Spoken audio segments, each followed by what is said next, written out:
अरे त घर ही कच्चा कर में जा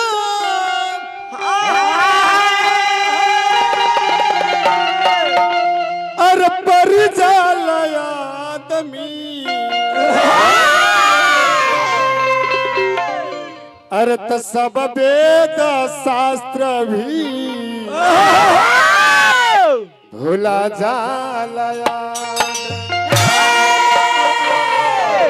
हर आदमी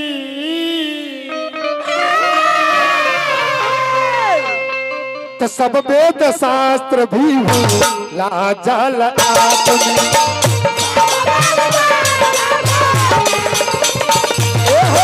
सब वेद शास्त्र भी भूला जाला आदमी घर ही के चक्कर में जब परी जाला आदमी घर ही के चक्कर में जब परी जाला आदमी तो का होला बाबू तो सब वेद शास्त्र भी भूला जाला आदमी सब वेद शास्त्र भी भूला जाला आदमी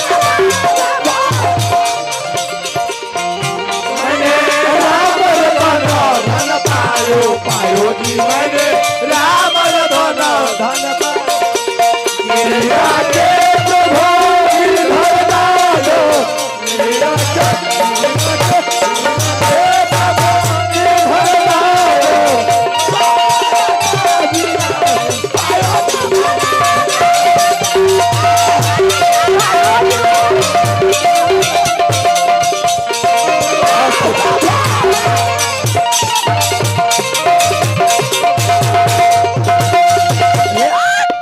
अतने ना हमनी का घर देवाल में अपना देखी ने जब मकरा जाल छौले रहेला उ मकरा जौना बा रात दिन खट के अपने से मकरा जाल बिनेला लेकिन एक दिन समय पा करके वही जाल में लटक करके अपन प्राण त्याग देला अपन घर में अपने जान मकरी बिनेला जा अरे रातों दिन खट के एक दिन मरियन जाला हुए लटक मरियन जाला हुए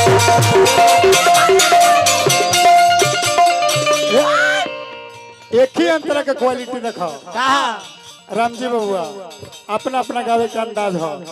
अपना अपना बजावे के अंदाज हो वही अंतर के देखा कौन क्वालिटी में आई एक में मुर्गी मार के चक्रधार लगी मकरू भी नहीं जा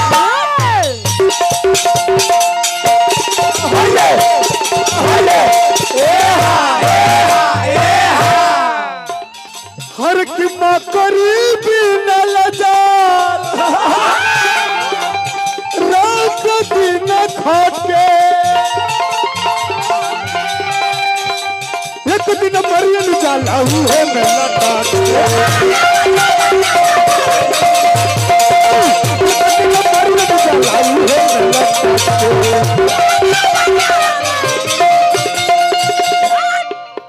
उतने ना बाबू घर के बेरी लंका है घर के भेदिया लंका है अगर विभीषण अपना भाई के छोड़ करके रामादल में ना जाए तो एगो राम ना 100-200 भी राम ऐसे तो रावण मराए वाला ना नको बाबा नको कारण कि रावण ऐसा केहू के सुंदर खानदान ना रहे तो रावण ऐसा केहू के सोना का मकान ना रहे तो रावण ऐसा केहू के पास पुष्पक विमान ना रहे उतने ना बाबू रावण ऐसा केहू के इंद्रजीत संतान भी ना रहे उत्तम कुल पुलस्त के नाती यानी कि ब्राह्मण कुल के रहे और राम छत्री कुल के रहा रावण के 20 गो भुजा रहे 10 गो मुड़ी रहे राम के 2 गो भुजा 1 गो मुड़ी रहे तबो हार गए रावण काहे राम चरित्रवान निकल ले और रावण चरित्रहीन निकला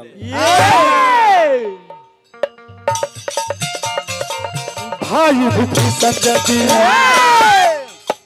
अरे पता न बताइते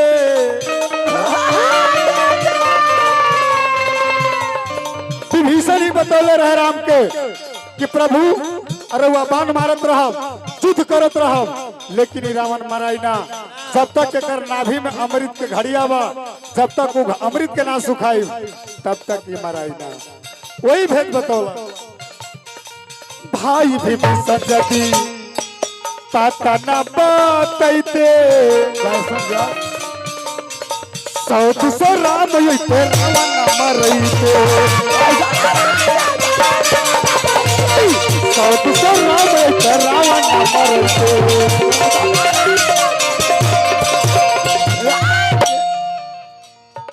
तय अपनों से धोखा कदी अपन से सतर्क ना रहेला आदमी ले जे गैर बा जकरा से दुश्मनी चला तो ओकरा से सतर्क रहेला अपन भेद ना बतावेला। लेकिन जे संग जे हित बनेला संगी साथी बनेला मैं भेद जान करके वही एक पीठ में छुड़ा मारेला। अपनों से धोखा एक दिन अपनों से धोखा एक दिन खा जाले आदमी तो सब वेद शास्त्र भी भुला जाल आदमी।